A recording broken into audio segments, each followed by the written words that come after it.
John, what did you think about why the game changed so dramatically? Yeah. We're up 21. Possessions don't matter right now with certain guys on the team. So all of a sudden, you know, it's only one play. Well, it's only 2 plays. It's only 3 plays, and all of a sudden it's a 6-point game at halftime. And then you're in a dogfight. And you got to give Rick credit. He had them ready. They fought like heck. How about getting down 21 and not stopping? It shows what a good coach he is. And I'm just disappointed. I mean, what I see, just plays that you can't win making those kind of plays. It is not, I'm just trying to do something. You can't play basketball that way. Out of bounds play, they run and get a layup late. There's no way. Not if your mindset is we're winning. I'm watching this guy. My guy ain't getting it. You don't just stop and just go like that. But there's more than just one guy. I mean, our execution down the stretch, we throw it to the post and the guy has a layup and he bounces it off his leg. We drive him to the middle, and instead of just getting there and making that pass, he tries to go an extra step. I mean, it's all stuff that you look at and you just say, guys, you're not winning playing this way. But I got to give Tennessee credit. We had them down 21 and they came back and beat our brains in. So you think about it. They ended up beating us by 30 in about 25 minutes. And it could have been 50. So we got a ways to go. I mean, I was worried about this game coming off the Kansas game, and then the way it started, I thought, okay, we're going to be fine. But I think we had them ready, and I think they just did their normal, I'm going to back up, and then I'll get out, I'll foul out. I'm not going to, you know what I'm saying? That you ready, and then the stuff gets too rough, and I just back up. And, you know, we got to do some soul searching, individuals, and as a staff, we got to keep looking at ways we can help this team get better and demand more and more winning plays. But we are what we are right now. Cal, you ever lost a game up 21 before? Historically, you may have to look back, but if my teams get up 10, it's like 102.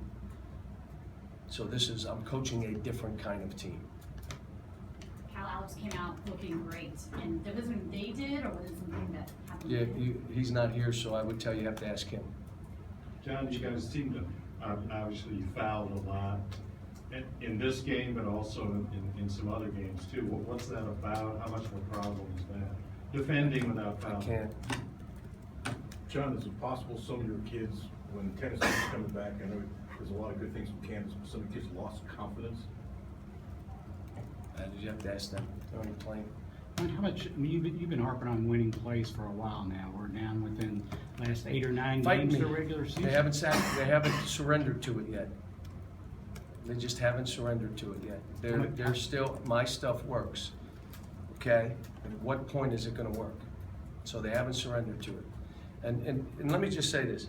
Winning plays are like tough rebounds. They took a 3, guy kind of fell asleep, and they got a 3 in the corner.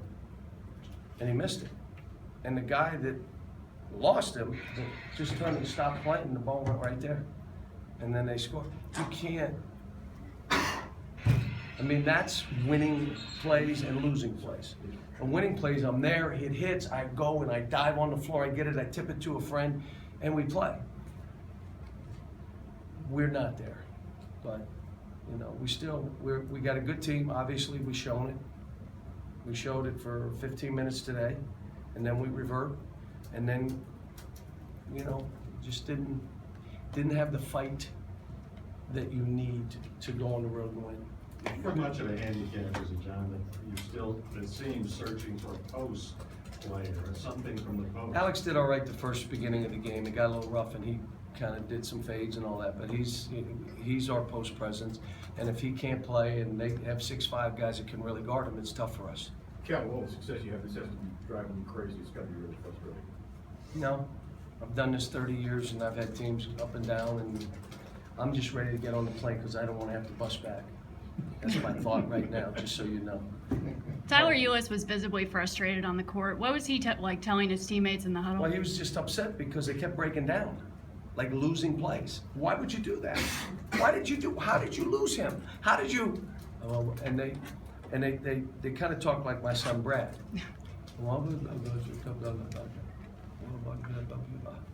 So how were Tyler's legs late in that game? Played 38 after playing for 45 minutes. Yeah, he was fine. That wasn't it. John, it Big looked like, issue. it looked like just from watching, this was obviously the most frustrating you've been on the sideline all season. No, I'm just trying to demand that they do it the right way, and I'm asking them, why would you do that? Why didn't you do what we're teaching? Why are you trying to break off? Why are you? And then when they do the same thing 3 times, then I get a little more aggressive. Then obviously you're not hearing me, so I'm gonna say this louder and a little bit closer to your face, so you hear what I'm saying. What do they say to you then? How did you think they were past this with the way they played leading up to Kansas and the way they played? What's that? Did you think you were past this kind of performance? No, with them? because it's a long season.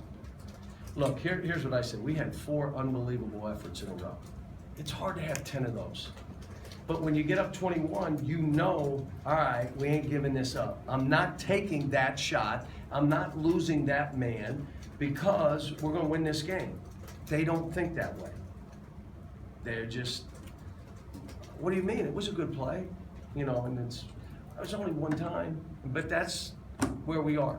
But we'll be fine. Guys, I got to get on to here because I got to get on that plane. Thanks, guys.